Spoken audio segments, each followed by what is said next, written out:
चलिए देखिए, आज जो है क्लास 10 का प्रकाश के अपवर्तन में जो पॉइंट्स बचा था वो अपवर्तनांक था। तो अपवर्तनांक से ही आज स्टार्ट हुआ है। तो अपवर्तनांक को पहले बढ़िया से समझते हैं। अपवर्तनांक क्या है? तो किसी माध्यम का अपवर्तनांक शून्य में प्रकाश की चाल और उस माध्यम में प्रकाश की चाल के अनुपात को कहते हैं। समझा?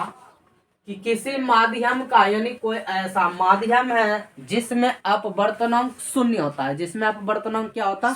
शून्य होता है। ठीक है।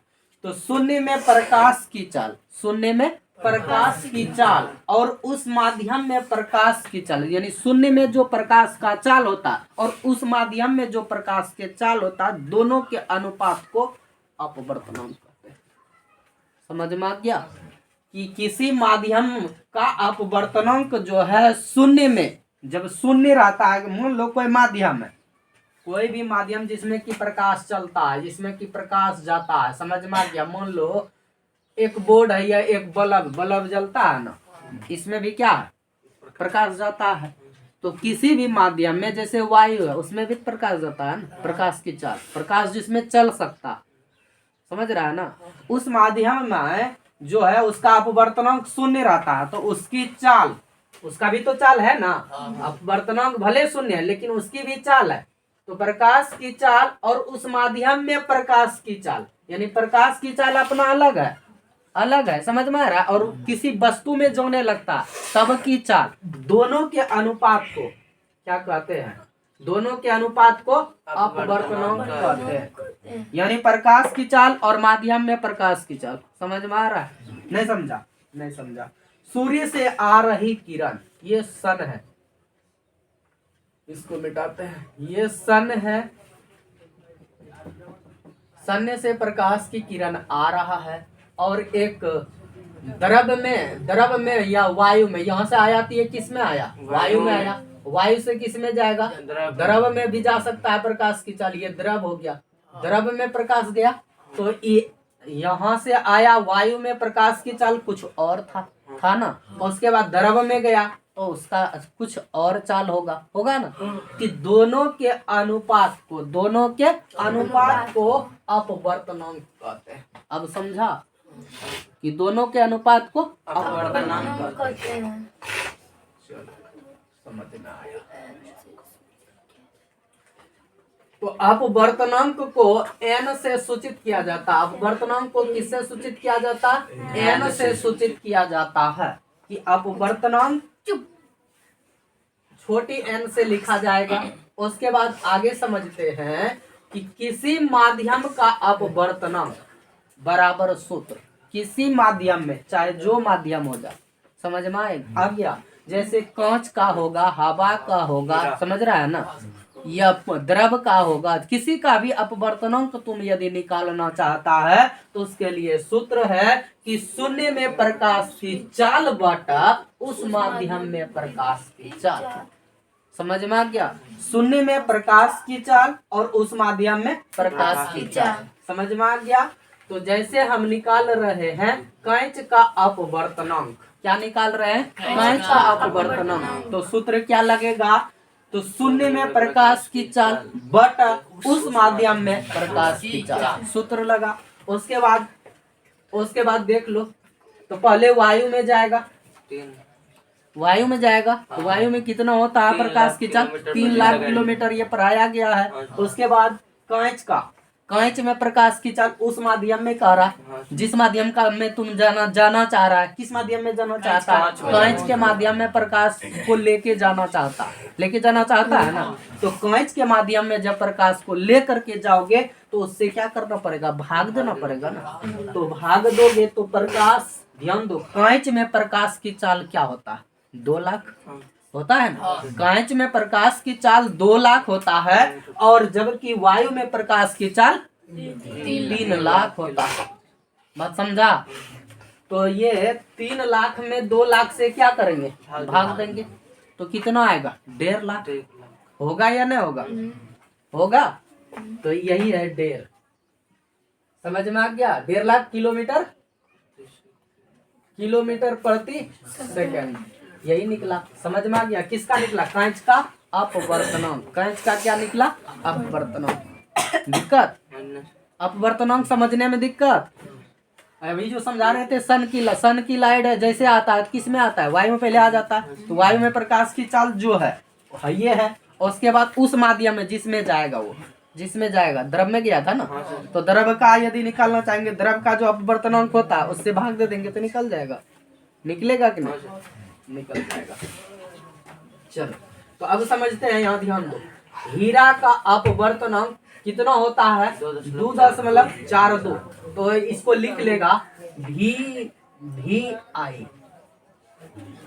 हीरा का अपवर्तनांक 2.42 होता है। ये VI है। बिहार बोर्ड में ये क्वेश्चन पूछा जाता है ऑब्जेक्टिव में।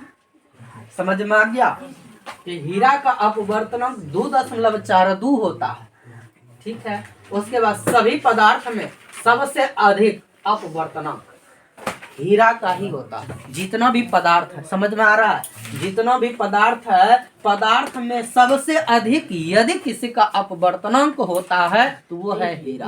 वो है हीरा। तो कितना होता है अपवर्तनांक? 2.42। 2.42 होता। समझ रहा? चलो, समझ रहा।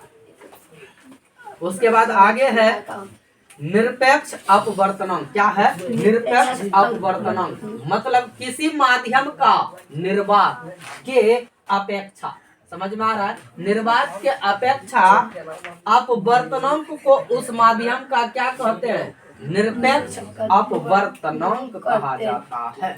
जैसे कि वायु का अपवर्तनांक लगभग कितना होता है? 1 होता है।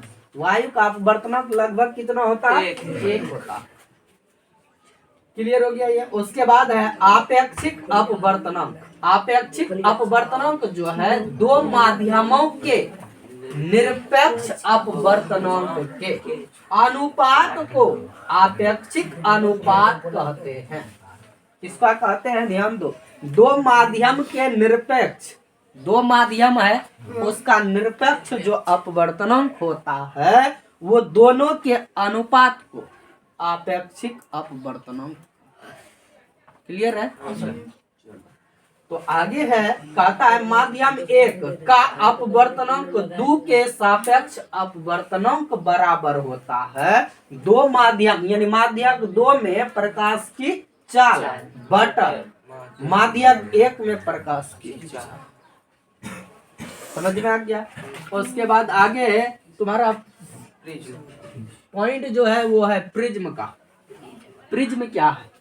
प्रिज्म एक माध्यम है जिसमें प्रकाश को लेके जाता है, जिसको लेकर के जाता है। जैसे कि प्रकाश सनलाइट आता है, मान लो यहाँ पर एक प्रिज्म रखल रहता है और इधर से सनलाइट दिया जाता है,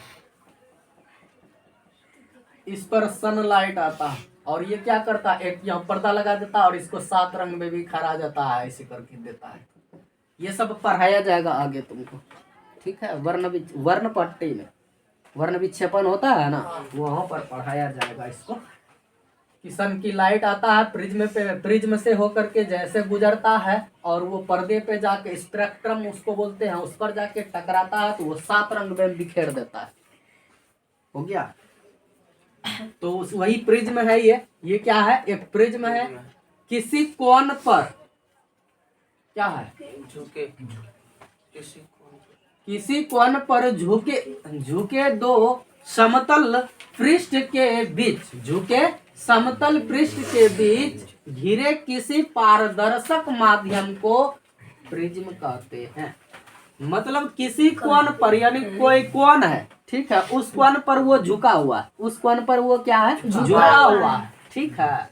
तो दो समतल सतह, दो को समतल क्या है? सतह है जो कि समतल पृष्ठ के बीच घिरा हुआ है। समतल पृष्ठ के बीच क्या है? ये पूरा घिरा हुआ है। तो घिरा हुआ किसी पारदर्शक माध्यम को प्रिज्म कहते हैं। पारदर्शक है मतलब कि इससे होकर के प्रकाश गमन कर सकता है, इससे होकर के प्रकाश गमन कर सकता है, इसीलिए उसको क्या कहा गया, पारदर्शक माध्यम। यानी जैसे प्रकाश उससे होकर के जाएगा तो तुमको दिखेगा कि इस रास्ते से होकर के प्रकाश जा रहा है, वो तुमको दिखेगा। समझ में आ गया? इसीलिए उसको पारदर्शक कहता है। जिससे सूर्य की प्रकाश पार करता है, आर पार हो जाता है, उसे क्या कहते हैं, पारदर्शक कहते हैं। ये तुम्हारा प्रिज्म रहा, समझ रहा है। उसके बाद समझते हैं लेंस। लेंस क्या है? अब प्रिज्म में कितना सतह होता है? प्रिज्म में 5 सतह होते हैं। 5 क्या होते हैं? सतह। 5 सतह होते हैं और 12 किनारा होता है। 12 किनारा हो गया। उसके बाद आगे लेंस है तुम्हारा। तो लेंस किसी पारदर्शक पदार्थ का वह टुकड़ा है। समझ में आ गया? पारदर्शक समझ रहा है ना, जिससे कि सूर्य की प्रकाश आर पार हो या सीधा गमन कर सके उसके अंदर में। तो वही है, किसी पारदर्शक पदार्थ का वह टुकड़ा, यानी लेंस जो है किसी पारदर्शक पदार्थ का वह टुकड़ा है जो 2 निश्चित ज्यामिति सतहों से क्या रहता, घिरा रहता है। किसी निश्चित ज्यामिति सतहों से वो घिरा हुआ रहता है, जो कि तुम्हारा लेंस जो होता है, लेंस इस तरह से होता है। लेंस दो भाग में बटा जाता है। लेंस को कितने भाग में बटा जाता है? 2 भाग में बटा जाता है। यहीं पर लेंस 2 प्रकार के होते हैं, उत्तल लेंस और अवतल लेंस। उत्तल लेंस और अवतल लेंस। तो उत्तल लेंस का फोटो इस तरह से बनता है। ये उत्तल लेंस हो गया, उत्तल लेंस, समझ गया? इस तरह से उत्तल लेंस, यहाँ पर इसका केंद्र रहेगा और ये इस तरह से रहेगा, यहाँ पर मिलेगा आकर के, ठीक है। इसका केंद्र रहेगा, ये लेंस बना, ठीक है। उसके बाद ये उत्तल लेंस बना। इसी तरह का अवतल लेंस भी बनता है। तो अवतल लेंस इस तरह से बनता है, इस तरह से, थोड़ा सा इधर, इस तरह से।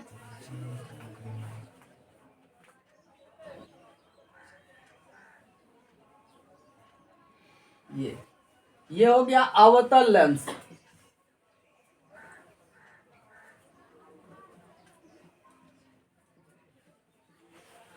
अवतल लेंस समझा? ये क्या हो गया? अवतल लेंस का ये फोटो है, इस तरह से बनता है। जहां पर भी बनाना है इसी तरह का बनाना है, ठीक है। अब समझते हैं प्रकाश के अपवर्तनांक के नियम। प्रकाश के अपवर्तनांक के नियम, समझ रहा है? और उत्तल लेंस का ध्यान दो, थोड़ा सा ये तो समझेंगे, लेकिन उत्तल लेंस और अवतल लेंस को थोड़ा सा समझते हैं। जो लेंस बीच में मोटा, जो लेंस बीच में क्या है, मोटा, देखो इधर इस तरह से है, अरे इस तरह से है। ये बीच में क्या है, मोटा, और किनारे में क्या, पतला। पतला है, किनारे में पतला होता है, उसे क्या कहते हैं, उत्तल लेंस कहते हैं। बीच में मोटा और किनारे में पतला, वैसे लेंस को क्या कहते हैं, उत्तल लेंस कहते हैं। उसके बाद है अवतल लेंस। जो लेंस समझ में आ रहा है, बीच में पतला, बीच में क्या रहता है, पतला, बीच में पतला और किनारे पर क्या रहता है, मोटा होता, उसे अवतल, उसे क्या कहते हैं, अवतल लेंस कहते हैं। जो बीच में मोटा किनारे में पतला, बढ़िया से समझ लो फोटो में, जो बीच में मोटा किनारे में पतला रहे, वैसे लेंस को उत्तल लेंस कहते हैं। जो कि किनारे में पतला, सॉरी, बीच में पतला किनारे में मोटा, वैसे लेंस को अवतल लेंस कहते हैं। डिफिनेशन समझ में आया? फोटो देख करके डिफिनेशन बना सकते हैं कि बीच में मोटा और किनारे में पतला है तो उत्तल लेंस हो गया। उसके बाद किनारे में ध्यान दो, किनारे में पतला और किनारा है, बीच में पतला है और किनारे में क्या, मोटा है, उसे उत्तल लेंस कहते हैं। अवतल लेंस, सॉरी, अच्छा अवतल, उत्तल बोला गया था, अवतल लेंस कहते हैं, ठीक है। आगे प्रकाश के अपवर्तनांक के नियम, प्रकाश के अपवर्तनांक का नियम क्या है? तो प्रकाश के अपवर्तनांक के दो नियम हैं। हो गया। प्रकाश के अपवर्तनांक के कितने नियम होते हैं? दो नियम होते हैं। कौन कौन होता है देख लो। आपतित किरण आपतन बिंदु पर अभिलंब और अपवर्तित किरण तीनों एक ही समतल में होते हैं। एक हुआ नियम। दूसरा नियम है किन्हीं दो माध्यमों और प्रकाश के किसी विशेष वर्ण के लिए आपतन कोण की जिया, आपतन कोण की जिया और अपवर्तन कोण की जिया का अनुपात एक नियतांक होता है। एक क्या होता है? नियतांक होता है। ये दूसरा नियम था। इसी को स्नेल का नियम भी कहा जाता है। इसी को क्या कहा जाता है? स्नेल के नियम। दूसरे नियम को अपवर्तनांक के दूसरे नियम को स्नेल का नियम भी कहा जाता है। यदि आपतन कोण आई हो, आपतन कोण क्या हो? आई हो और अपवर्तनांक कोण आर हो तो प्रकाश के अपवर्तन के द्वितीय नियम से क्या होता है? सूत्र साइन आई बटा साइन आर बराबर नियतांक। बराबर क्या होता है? नियतांक। ये सूत्र होता है। समझ में आ गया? तो कैसा लगा क्लास? यदि अच्छा लगा तो वीडियो को लाइक कीजिए और चैनल को सब्सक्राइब कीजिए।